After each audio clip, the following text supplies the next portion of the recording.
There was two kinds of slaves. There was the house Negro and the field Negro. The house Negro, they lived in the house with master. They dressed pretty good. They ate good because they ate his food, what he left. They lived in the attic or the basement, but still they lived near their master. And they loved their master more than the master loved himself. They would give their life to save their master's house quicker than the master would. The house Negro, if the master said, we got a good house here, the house Negro said, yeah, we got a good house here. Whenever the master said we, he said we.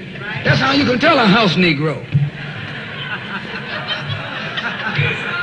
If the master's house caught on fire, the house Negro would fight harder to put the blaze out than the master would.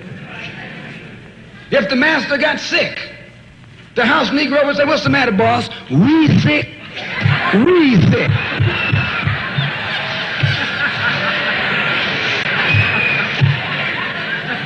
He identified himself with his master more than his master identified with himself.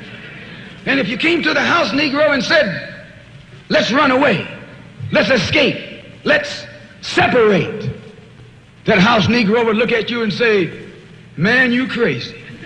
What you mean separate? Where is there a better house than this?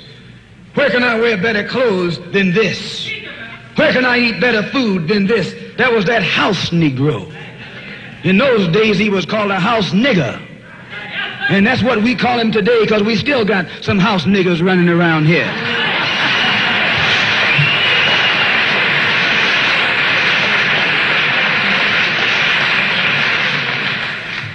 This modern house Negro loves his master.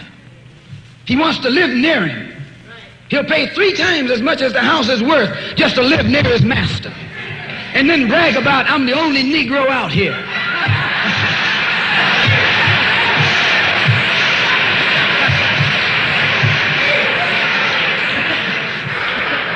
I'm the only one on my job.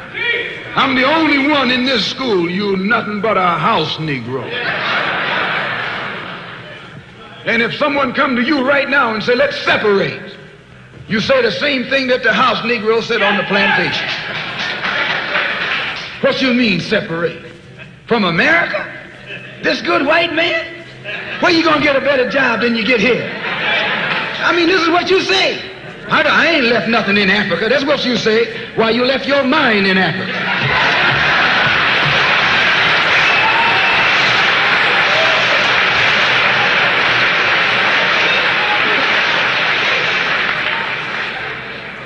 On that same plantation, there was the field Negro. The field Negro, those were the masses. There was always more Negroes in the field than there was Negroes in the house. The Negro in the field caught hell. He ate leftovers.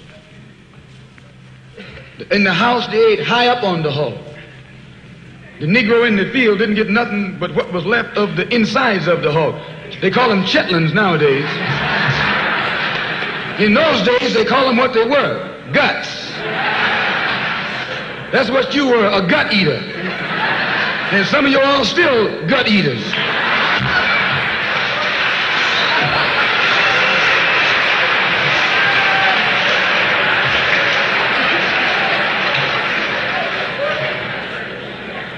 The field Negro was beaten from morning till night. He lived in a shack, in a hut.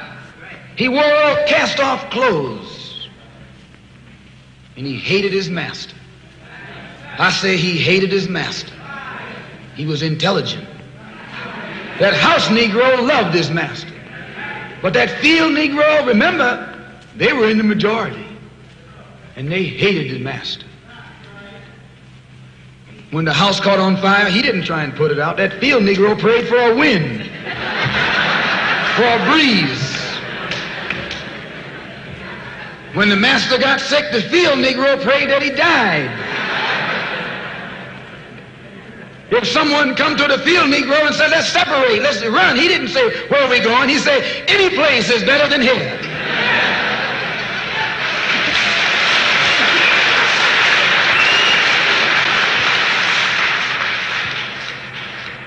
You got field Negroes in America today. I'm a field Negro. The masses are the field Negroes. When they see this man's house on fire, you don't hear these little Negroes talking about our government is in trouble. They say the government is in trouble.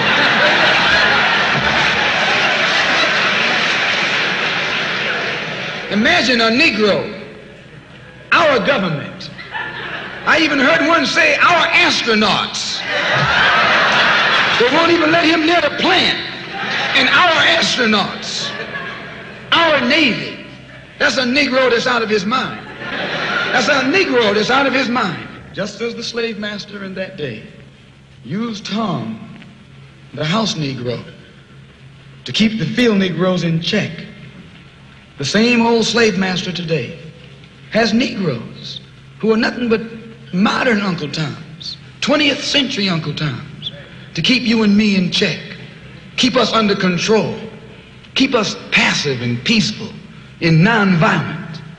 That's Tom making you nonviolent. It's like when you go to the dentist and the man is going to take your tooth. You're going to fight him when he start pulling. So they squirt some stuff in your jaw called Novocaine to make you think they're not doing anything to you. So you sit there, and because you got all that Novocaine in your jaw, you suffer peacefully.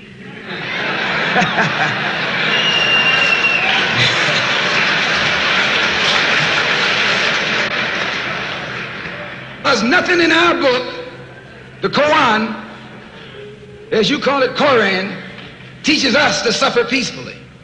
Our religion teaches us to be intelligent, be peaceful, be courteous, obey the law, respect everyone. But if someone puts his hand on you, send him to the cemetery.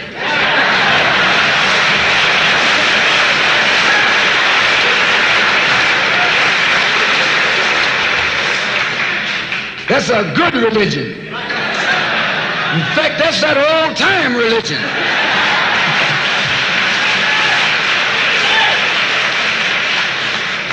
That's the one that Ma and Pa used to talk about. An eye for an eye, and a tooth for a tooth, and a head for a head, and a life for a life. That's a good religion. And then anybody, no one resents that kind of religion being taught but a wolf who intends to make you his meal. This is the way it is with the white man in America. He's a wolf, and you a sheep. Anytime a shepherd, a pastor, teach you and me not to run from the white man, and at the same time teachers don't fight the white man, he's a traitor to you and me. Don't lay down our life all by itself. No. Preserve your life. It's the best thing you got. And if you got to give it up, let it be even Stephen.